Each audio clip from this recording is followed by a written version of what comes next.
Paddy's gearing up for the GAA All-Ireland Football and Hurling. For all live TV championship games, it's money back as a free bet if your losing first goal scorer scores a goal anytime. Max £20. Excludes shops. T's and C's apply. 18 plus. BeGambleAware.org. Good morning, good afternoon, good evening or good night. Whatever time you're listening to us, welcome along to our GAA Postcast and thanks for tuning in. I'm delighted to be joined once again by former Galway hurling manager and dual All-Ireland winner Anthony Cunningham. And this week we've got Damien Fitzgerald from our sponsors Paddy Power. Welcome along, lads. How are you doing? Good form. Looking forward to a big weekend. And before we look ahead to this weekend's games, I suppose we should have a look at last weekend's clash between Galway and Dublin. Anthony, we'll come to you first of all. This really is an evolving Galway side, isn't it? And that was a major statement of intent last Sunday. Yeah, I mean, there's quite a lot will be asking questions. Are still Galway tried, and are they getting the matches now to prove that they can go on later in the year? But I think they're doing very, very well. They're beating everything that's put in front of them with ease. Slight worry is that they wouldn't be getting closer games really, but to test their defence in particular. But I mean, they are playing with a lot of fluency, with a lot of confidence, and have matured massively, I think, right through the pitch. And it'll take a good team to beat them. I mean, a team to beat Galway now would have to be on their game, really. Probably won't get tested to the level that they'd want to until a Leinster final, because they should have enough armour to dispose of awfully quite easily as well. Now, you told us last week, and you were pretty clear about this. You said that Galway would win by 4 points exactly, and the final score was 228 to 117. So that's 13 points. Sorry, 14 points even, the win for Galway. How did Galway win by so much more than you thought they would, Anthony? Well, I think everyone knew that Dublin weren't probably as good as they were previously in the last number of years, and missing a good few players.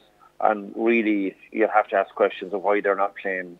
Mark and Paul Shute would be an example, really. You'd have to come on off an All-Ireland winning club championship, having a lot of experience. Gareth Sutcliffe over in America playing football with New York. So they've serious number of players who are not in the 35-man panel that Ger Cunningham has at his disposal. And they have a lot of very young players. I suppose everyone thought that Dublin, wouldn't be as bad as they were really. That I have to say their performance really was well off championship pace. Had even a few goal chances and didn't take them. Caught for over carrying a ball. So those, I suppose, simple mistakes and silly mistakes really that players will have to put their hands up and say this wasn't good enough. And then the marking of Joe Kenny, I think they got that completely wrong. And Joe was let roam and ruled the roost. So instead of 4 points that I predicted, it turned out to be 14 points. But, you couldn't have seen that Galway would win that easily, getting the man sent off as well. Maybe, unfortunate when you look back on it, really. But they weren't going to win that game from a long way out. Anthony, talk to me about Conor Whelan. You brought him into the fold. He was a young, enthusiastic forward that you thought could bring an extra blend to your Galway side. What did you like about him at the time, and how has he evolved as a player? Conor physically has got very strong since. I mean, probably hadn't at 18. He wouldn't have had the physical strength to very early on. Yeah, I mean, he definitely had a lot of style and had a lot of dash for an inside forward. Really wanted to be getting on the ball and wanted to be taking on his man and wanted to be scoring really, and all the things and pace really. At a minor level or underage level, you would have picked him out really as someone that you'd invest time in. But it's now Conor's third year there, so he's in a very short period of time. He joined there when he was 18. he has matured massively, and he has the guile really, and the eye for goal, and the eye for taking on his man and being in the right place at the right time. And that bit of extra pace that's required if you are playing. Galway are playing a two-man full forward line for a lot of the matches now, or for parts of the matches. So you do need that extra pace in there, and I think Jason Flynn and Conor bring that to the inside line. There will be tougher days ahead for Conor really during the year, where you get a sticky corner back. But I think Conor's well able to handle that, and he's brought maybe more variety to his game as well now. which is good. I mean, he may pop up in different positions. What you want from a forward really is to bring more variety, particularly in the inside line. Well, one fella he won't be marking anyway is Cathal Barrett, who has unfortunately left or has been kicked out of the Tipperary squad. And we've a proud Tipperary man with us today, and Damien Fitzgerald from Paddy Power. Damien, what the hell is going on in Tipperary? Sure. Every time we seem to lose a match in Munster, you'd always get these stories. And Cathal Barrett is a big loss because Tip cornerback is one place where you would say they are fairly weak, especially with Michael Cahill being injured, and it's hard to see who's going to play there. I'm not sure I'd be a big price on Cathal Barrett playing some part in this championship yet though. If Tip come through to quarters, semi-finals, I think he might show up again. And for those of us who backed and tipped in the supplement Conor Whelan to be Young Player of the Year, I suppose his performance last week would have given him a huge, I suppose, a positive reaction in that market. Is he a shorter price now for any of the markets, Damien? Yeah, he's coming to 94 for Young Hurler of the Year. It's a competitive enough market. You've got some good players there: Shane Kingston, Patrick Curran, Shane Bennett, Aaron Shanaher, who we'll see this weekend. It's a competitive enough market, but like Conor Whelan does look the clear front runner at this stage. Getting man the match, couldn't have got asked for much of a better start. He's into 33s as well for Hurler of the Year. 2 of the last 4 years we've had the same player winning Young Hurler and Hurler of the Year. So if you fancy that again, 33-1. And any movement on throw out a few prices here. Galway to win the Leinster, Galway to win the All-Ireland, and maybe Joe Canning for top scorer and player of the year. Have you prices on those 4 markets? Yeah. Galway to win Leinster 8-11. Obviously they're probably in the final now, so wait to come through against Kilkenny 8-11. They've shortened up for the All-Ireland as well to 11-4 from 10-3. Like they couldn't have really been that much more impressive last weekend. Big strong team, and just everything seems to be going right for them at the moment. It's really all seems to be coming together. If you're looking at Joe then for championship top scorer, he's 3-1. He didn't score an awful lot last weekend, but you'd expect this coming game against Offaly that he'll really build up his score there. So he definitely has a decent chance. Ross King and Seamus Callanan are 11-4 giant favourites, and he's just behind them then at 3-1. And for Hurler of the Year, Joe Canning 7-1 favourite. He's clearly front runner. Galway favourites for the All Ireland. Joe Canning has to be favourite for Hurler of the Year. 14-1 David Burke then is your second favourite from Galway. I think if Galway win the All Ireland, one of the two of those will win Hurler of the Year.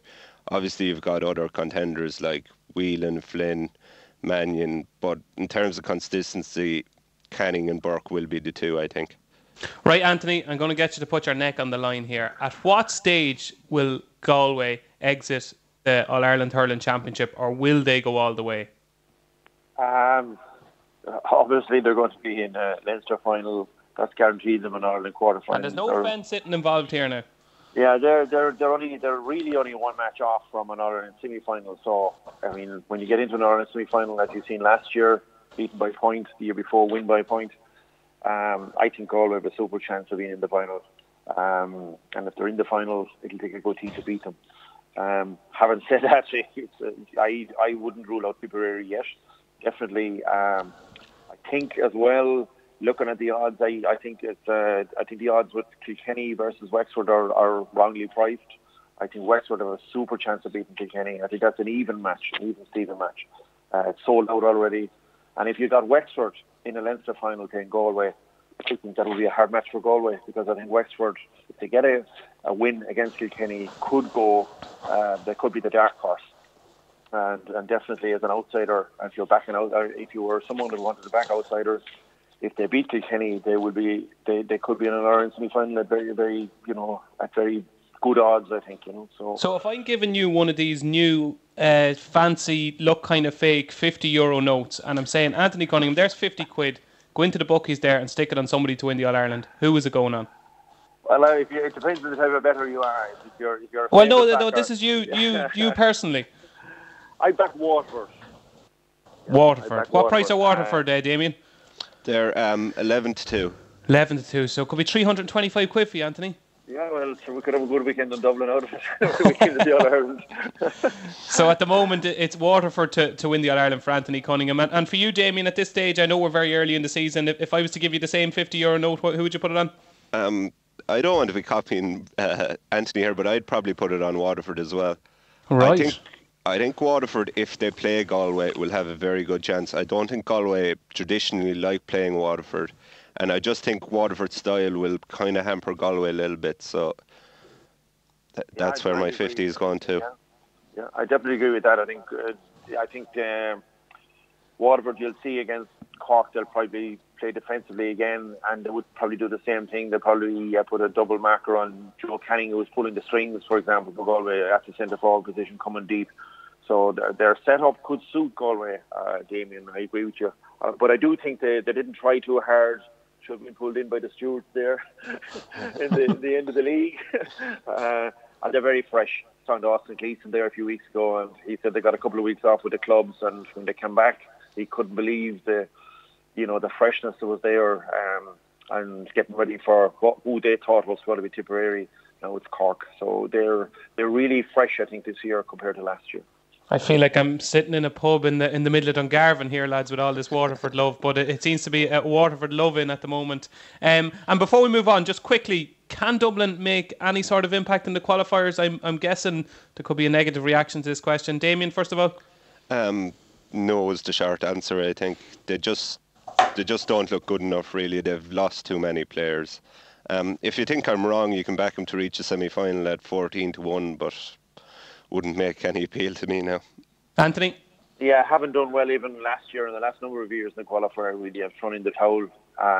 Some commentators are wondering why Gerard Cunningham is still there, and I think that's really difficult and tough on Gerard, really. And they just don't have the players, but they will come back in time. Definitely had a good few under-21s from the senior panel on show the other night. Were beaten by 5 points by Kilkenny, but they definitely will come back. They have had good enough underage teams, but I don't see them making any inroads in the qualifier. Okay, so not good news for Dublin supporters here in the GAA Postcast. So moving on to this Sunday, 4 o'clock, Semple Stadium in Thurles, live on Sky Sports. We've got Clare v Limerick.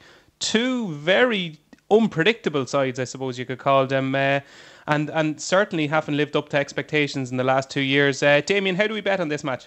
We bet 1-2 Clare, 10-1 to draw, and 2-1 Limerick, and it's a 3-point handicap with evens Clare -3 and 10-11 Limerick +3. And in the last maybe 2 weeks, maybe 10 days, where is the money come for? It seems to be Clare are shortening all the time. All been piling in on Clare, yeah. We start on Monday, we were 8-13 Clare, we're into 1-2 now. There's a bit of injury news coming out of Limerick. Garrod Hegarty and Diarmuid Burns look like they're missing out. They'd be two very big players for Limerick. Hegarty was probably Limerick's best player during the league, and Burns was definitely Limerick's best player in Championship last year, so they're two very big players to be missing, and that's obviously bringing in the Clare price. And is there kind of recognisable faces back in Clare? What would have been the biggest bet you would have took on Clare so far? I think we've taken about $5,000 at 4-7. Yeah, the money is coming for Clare now. Clare, people do tend to back Clare since they've won the All-Ireland a few years ago. We do lay them. Probably not always the smartest bet. So we'll see. We're happy to take them on at 1-2 anyway. Anthony Cunningham, was that your $5,000 going on Clare at 4-7? I think a lot of wise money, and the word out of Limerick during the week is that Garrod Hegarty and Diarmuid Burns weren't going to make it. Have done quite well in recent challenge matches, but they played Waterford and got on quite well. But I think league semi-final performance against Galway was poor. Their style of play and the way they were set up, really, and they went about the match, I thought was poor. And physically are not probably going to be as strong as Clare, even though Clare aren't the strongest physical team that you'll meet. There seems to be a sort of a waiting game coming out of Limerick that they'll take their time with this team, and they have a lot of under-21s and young players coming through. But Clare seem to really have put a lot of pressure on themselves, really, and have to deliver. they were a horse. You'd say they were a talking horse. Really, they haven't really delivered in any of the Munster campaigns since 2008 and 2013. I think it's 2013 they've only had one victory in Munster, which is a very, very poor record. So they have pluses though with Podge Collins, I think, going very well in training and definitely in the league. Tony Kelly will have had a rest, and if he brings his club form that he showed last autumn to the Clare jersey, which he is an undoubted talent, they're two huge players for them. I think Aaron Shanahan in the full forward line has brought that physicality that they need inside. And Conor McGrath, if he starts and they claim now he's fully right from his injury, he's a match winner because he's one of the best inside forwards in the game. And Anthony, when you look at Limerick, and I go back time and time again to that 2014 All-Ireland semi-final against Kilkenny in the driving rain, and coming out that day and thinking to myself, this Limerick team are certainly 100% going to win an All-Ireland in the next couple of years. They've just not kicked on since then. What's been the problem in Limerick? No, and they've lost some players from then, and had the winning of that match. And once again, a top player showed up with Kilkenny and Richie Power that day, and was the difference. But they really haven't kicked on, and you would have to say that their league performances, the two matches they played against Galway, were if they wanted pointers for the championship, they were off the mark really. And it has happened before where under 21 players in the early noughties didn't come through for Limerick. There seems to be some disjointed chat as well from it doesn't players. Seem a happy camp. Listening to people down there seems to be stories of lads coming out of training not happy, and it's hard to know what's going on. It just doesn't seem the happiest of camps. Yeah, that really comes through when you talk to the Limerick supporters, who are huge support for hurling really, and their love of their county is massive. But you always hear stories that they don't pull together, or that there's different factions there, and it doesn't seem to be a mature camp. But they have a lot of young players. They're always in trouble, I think, in the full back line as well in key matches. Richie McCarthy, I think, he plays very well at times, but can be caught. And I think the game this will be a high intensity game, and Clare will bring a big running game to this match on Sunday. And I don't think they'll live with a high scoring game in Limerick. But having said that, they've turned the tables before in Munster Championship matches. But the feeling is that they're not as going as well as they'd want to be going. And you ask the question, how come they haven't kicked on? It happens some teams that, they might take it for granted the following year that they will kick on, and maybe don't work that bit harder than others. And one plus is that Paul Kinnearick is there with John Kiley in the backroom team, and Paul is an excellent coach, and he would know the Clare style inside out. And Alan Cunningham, is a father of Aaron Cunningham, who plays for Clare there, is also in the backroom team. So they do have a good... Yeah, Alan is Aaron's dad. So there's no relation to you, no? No, they're no relation to me. I went to college with Alan and hurled with him for many years. He has been at underage in Clare as well, so he knows the background of the Clare guys very, very well. So they're just insights that that's definitely Paul and Alan will have on Clare. And is 1-2 and 2-1 a fair reflection of this, Anthony? Yeah, I thought 8-13 probably is better. But some guys have taken. You were shopping early. No, I wasn't. Definitely, I would think that Clare will maybe even beat the handicap this weekend. But they've done a lot of talk and they put a lot of pressure. David Fitz was the problem last year. They didn't like the game. They didn't like a sweeper. They didn't like whatever. But I think the players have to do the talking this weekend, and I think they're ready for this match on Sunday. Damien, are Clare ready to get to their first Munster final since 2008? Hard to believe. Yeah, well, they better be really, because if they can't win this game, I don't know when they're going to get to a Munster final. Like, everything looks to be going in Clare's favour here. Limerick team is going to be very young, not much experienced. Clare team, I suppose when they won the All-Ireland a few years ago, they were a young team, but they're not anymore. These are coming to like 25, 26. They'd really want to be making an impact again. I think Clare have to win this game, really. Okay, so we've 2 confident votes for Clare. And in a word, are we expecting them to beat the 3-point handicap, lads? Anthony, you think so? I think they go even. You would think that they'd win by 3, 4, 5 points. So yeah, I think that's better value. And you, Damien, are you expecting them to beat the handicap? I think could be tight enough. I'm not sure how much you could actually trust Clare. And Limerick are, like, it's a Limerick-Clare game. There's never going to be that much in it, I don't think. But yeah, if I was going either side, I'd probably back the minus, yeah. Okay, lads, and people love to have a bet on player markets, be it first goal scorer or maybe a man of the match. So any type of a player poke from you, Anthony, maybe for man of the match, a player that you're expecting to excel on Sunday? I think Podge Collins could come back. He's concentrating solely on hurling this year.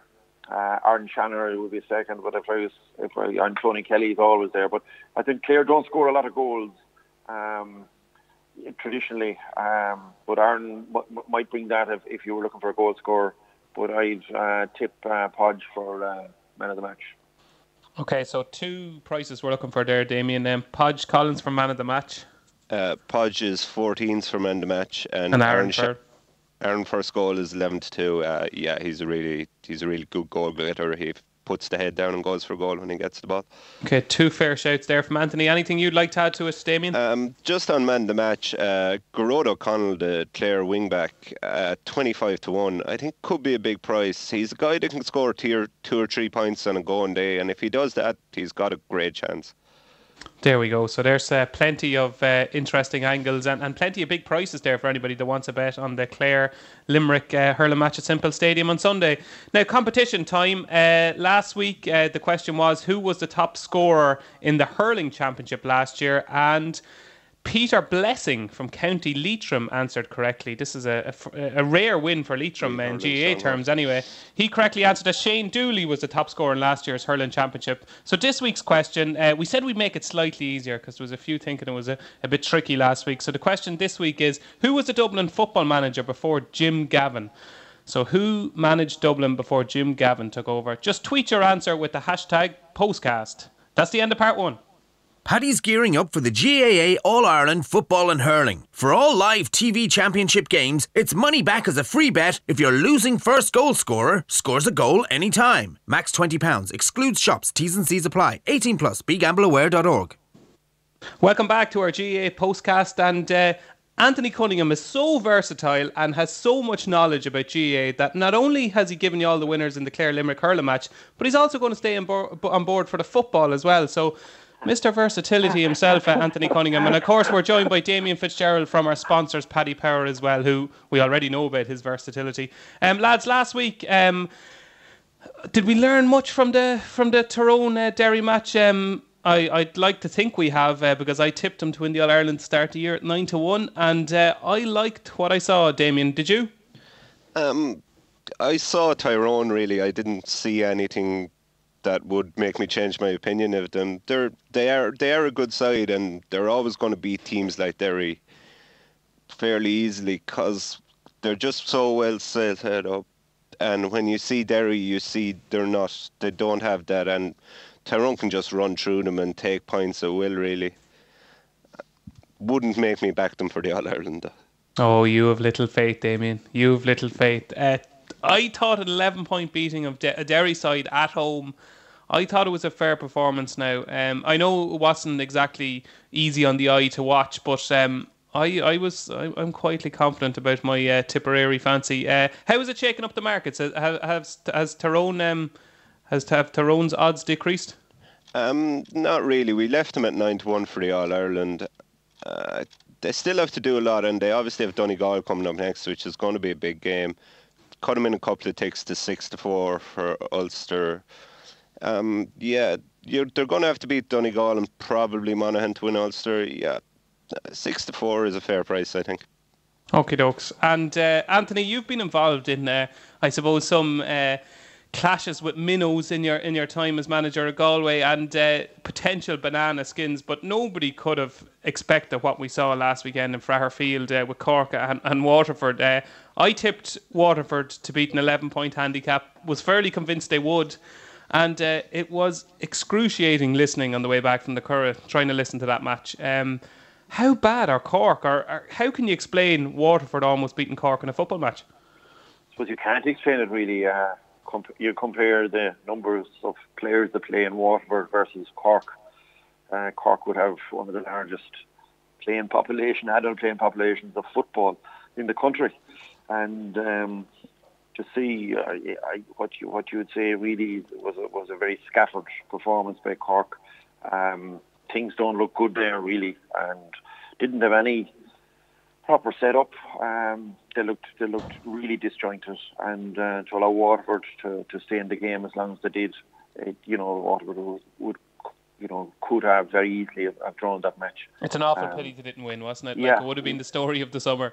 Yeah, absolutely, and even if it was a draw, it would give them huge heart to continue on. But for Paddy Healy and the boys in Cork, there's a lot of pressure on them now, and goodwill and pressure does influence performance of players and the team really going into the next round of the Munster Championship. So that's going to be difficult.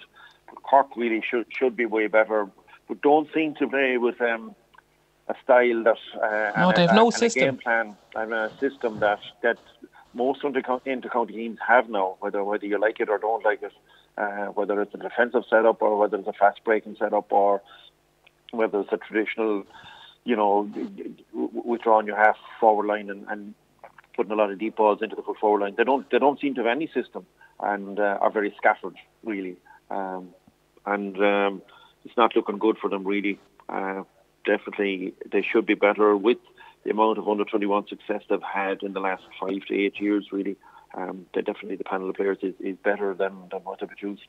And very, very quickly, lads, is there anything that we saw last weekend that would tempt you to have a bet on any outright markets, Damien?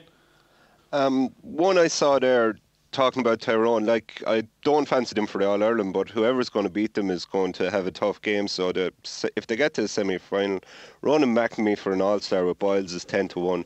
He's a very solid, very good full-back, and if you look around, I suppose full-back isn't the strongest position with the other big teams. So Ronan McNamee 10-1 for an All-Star, I think is a decent. What we do there now is, Damien, we say he's 10-1 elsewhere. We don't exactly name the opposition, so and a nice little plug there for them. But that certainly is a decent enough price. Anthony, anything for you? I think Tyrone don't concede a lot of scores really, so definitely they're. I think it's between themselves and Donegal. Maybe Monaghan going around the other side of the draw in Ulster. So you're narrowing down Ulster to Monaghan, Donegal and Tyrone. That's good shooting, Anthony. I don't think you'll get a lot of points for that now. I think that's an easy enough We'll price call. that up at 1-33. Tyrone, if they do get... they have been disappointed with their own performance in Croke Park for the last couple of years. Would have had the winning of both games, but... They're definitely a seasoned team with a lot of experience and will make it difficult in an Ireland quarter final. Okie dokes. And moving on to this weekend, lads, starting off on Saturday evening in Portlaoise. Should this really be happening, lads? Dublin v Carlow? Oh, I don't know. I'm not quite sure. It's a complete mismatch. Damien, how do we bet first of all? And could this go down as one of the shortest prices in history? 1 to 200 Dublin if anyone feels like... Will anybody actually back that? Oh yeah, people will back it. People will put it in the cumes and stuff. I don't know, kind of might be an alright price. Could anybody put 100 grand on them at 1 to 200 or something like that? No. Sure, come into us and we'll see. Could it happen though? Has it happened in the past? Yeah. If so, yeah. We could take that. Okay, 1 to 200 Dublin. What price are Carlow? 33-1. I suppose the main interest here though is on the handicap. 19-point handicap, 10-11 Dublin, minus 19, evens Carlow plus 19 and 12s to draw. Pick either side really. 19. I'd probably be going Carlow myself if I had a bet, but we'll see. And are you seeing more money for Carlow in that handicap betting? Yeah, we are seeing more money for Carlow. Like 20 points is a fair beating. Like it's not in Croke Park as well, which I think makes a big difference. And like Dublin haven't been scoring goals quite as often as they have maybe 2 or 3 years ago. 7 goals in 8 league games. Obviously playing a higher standard of opposition than Carlow, but if you're going to beat a 19-point handicap, you're going to need to get a few goals. And there is an argument maybe that Dublin's full forward line isn't quite as strong as it was a few years ago when we had like Bernard Brogan at the peak of his powers. And will you see plenty of in-running kind of playing on this type of a match? I suppose this, with so many scores likely in the match, I presume there's plenty of in-running punters. Yeah, you'll have a lot of in-running betting, and obviously the handicap will be going everywhere probably. You'd probably think that Carlow will put in a big effort in the first half and keep it tight enough maybe, and then Dublin pull away in the second half. So if you're looking for an in-run bet, maybe Dublin on the handicap at half-time mightn't be the worst idea. How do you see this one going, Anthony? It looks fairly straightforward. Very straightforward, really. It depends. There's a lot of players in Dublin, fighting for their positions as well. So they will want to. Traditionally, they haven't scored a lot of goals, particularly in the early rounds of the Leinster Championships. But they will be trying to kick on to hold their places as much as anything else this weekend. But it's a training spin for Dublin. I don't like saying that, but we played the Laois. I was involved with Laois last year, and after the match, Dublin did a short training session on the pitch. But that evening, Laois held them to 10 points and scored 2 goals. There is pressure on the Dublin players, particularly their forwards, to score and to keep your place. So that may help them. But 20 points to win by 20 points is I think a difficult enough assignment even for Dublin.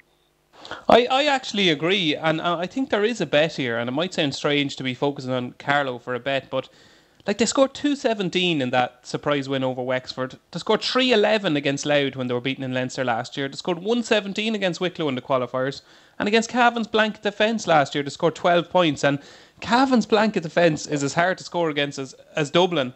Earlier on in the week, I could back Carlow to score over 8.5 points at 10-11. I thought that was huge.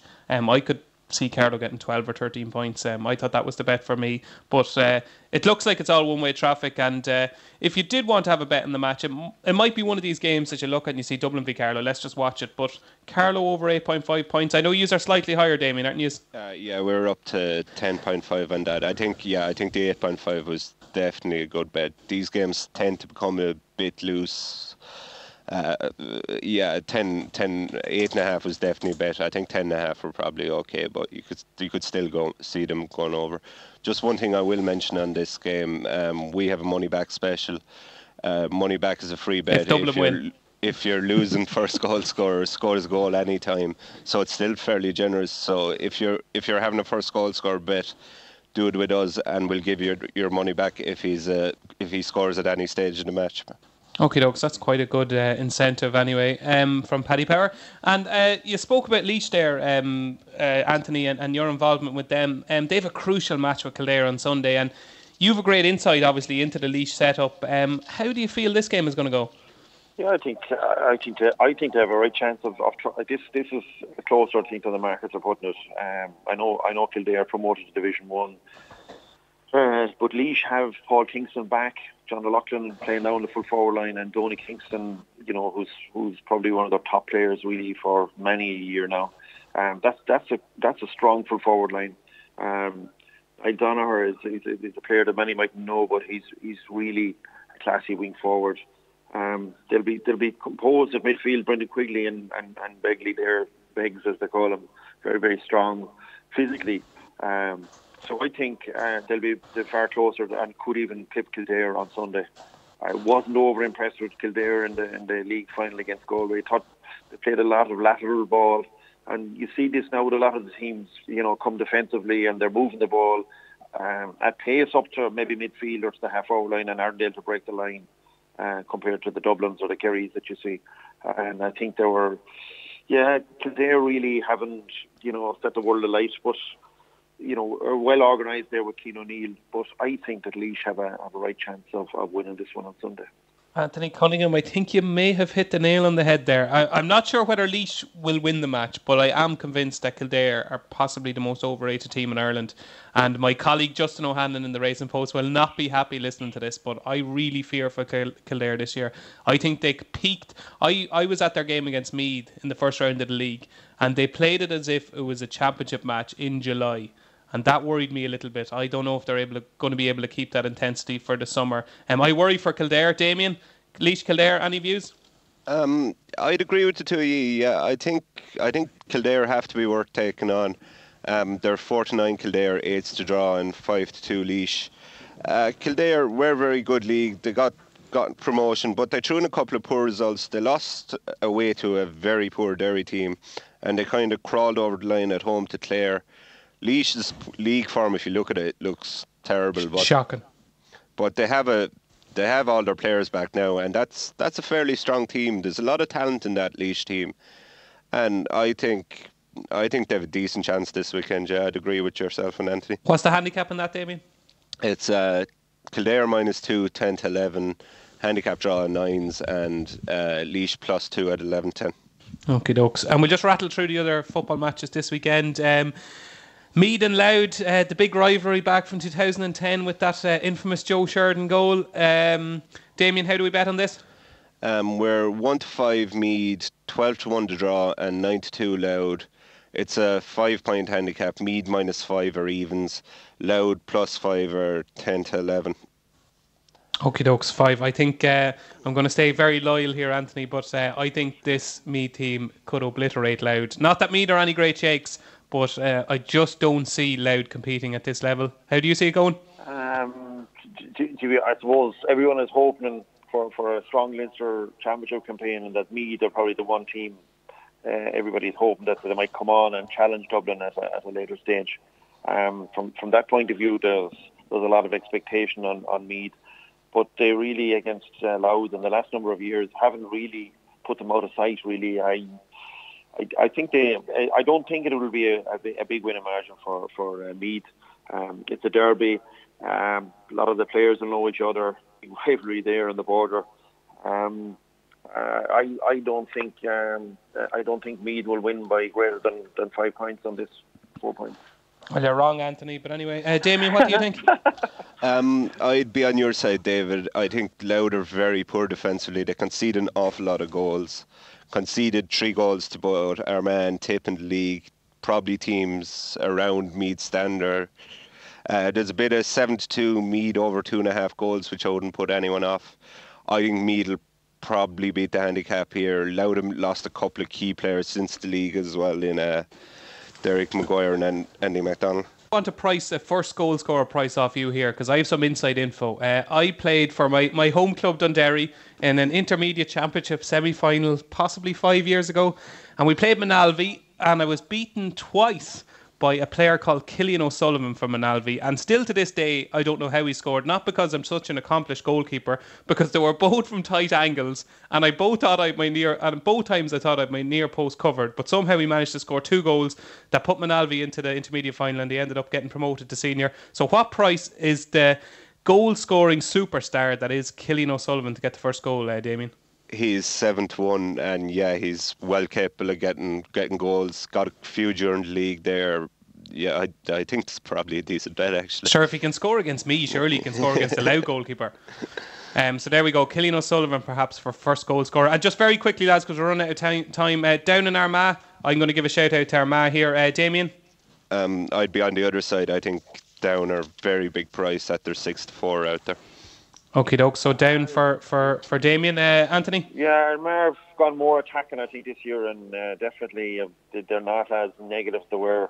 And I've picked your 5 debutants, which sometimes is very good as well because they've no fear and they'll just tear into the match. And I give Armagh a slight advantage in this one. But any guess what Armagh scored during Division 3 of the National League? Quickly, anybody want to hazard a guess? They conceded an awful lot now too, David. But just to give you an indication of how Armagh have evolved in the last 12 months under Ciara McGeady, they scored 15 goals and 103 points during the league. So I think that tells you all you need to know. Just a different Armagh team. to the one we saw this time last year. So I would strongly fancy Armagh in this one. So that's the weekend football and hurling taken care of, and all that's left now is the most important part, the weekend naps. This will not be beaten. Now, we had 3 of us on the panel last week, myself, Anthony, and Paddy Ahern, your colleague Damien, and there was one winning nap last week, and who did it come from? It came from me. No Derry goal scorer came up trumps for me.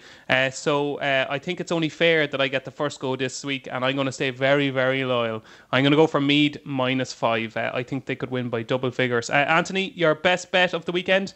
I'll go with Clare to beat the handicap. So Clare -3 against Limerick for Anthony. And Damien? Both teams to score a goal in the Armagh versus Down game at 13-10. 13-10? Yeah. Oh, that sounds like value. Yeah, I like the sound of that. So both teams to score a goal in Down v Armagh at 13-10. So that's it for this week's show, folks. Thanks to Anthony and to Damien for joining us. Next week, to preview Kilkenny's clash with Wexford in the Leinster Hurling Championship, we'll be joined by Cats legend James Cha Fitzpatrick. Don't forget to join us, and thanks for tuning in. Paddy's gearing up for the GAA All-Ireland Football and Hurling. For all live TV championship games, it's money back as a free bet if your losing first goal scorer scores a goal anytime. Max £20. Excludes shops. T's and C's apply. 18+. BeGambleAware.org.